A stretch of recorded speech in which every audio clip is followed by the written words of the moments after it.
युवकाची घरात गळफास घेऊन आत्महत्या। मिरज तालुक्यातील लक्ष्मीवाडी येथील घटना। मिरज तालुक्यातील लक्ष्मीवाडी येथील एका युवकाने गळफास घेत आत्महत्या केल्याची घटना घडली। प्रमोद आनंदराव सूर्यवंशी वय 25 असं मयत युवकाचं नाव आहे। या प्रकरणी अधिक माहिती अशी की आरग जवळील लक्ष्मीवाडी येथील प्रमोद आनंदराव सूर्यवंशी वय वर्ष 25 हा युवक आपल्या आईसह लक्ष्मीवाडी जवळील विठ्ठल मंदिराच्या पाठीमागे राहतो। आई व हा तरुण दोघेच घरामध्ये राहत होते। काल बुधवारी रात्री 12 वाजण्याच्या सुमारास शिवजयंती निमित्त विविध कार्यक्रमाचं आयोजन केलं होतं। यावेळी हा कार्यक्रम पाहण्यामध्ये इतर कुटुंबातील सदस्य व्यस्त असताना प्रमोद सूर्यवंशी यांनी रात्री 12 वाजण्याच्या सुमारास घरात गळफास घेत आत्महत्या केली।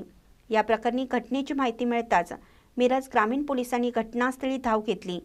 या प्रकरणी सकाळपर्यंत मिरज ग्रामीण पोलीस ठाण्यात घटनेची नोंद करण्याचं काम सुरू होतं।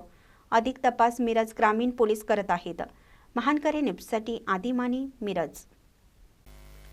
ताज्या बातम्यांसाठी महानकरेला सबस्क्राइब करा आणि बेल आयकॉनला क्लिक करा।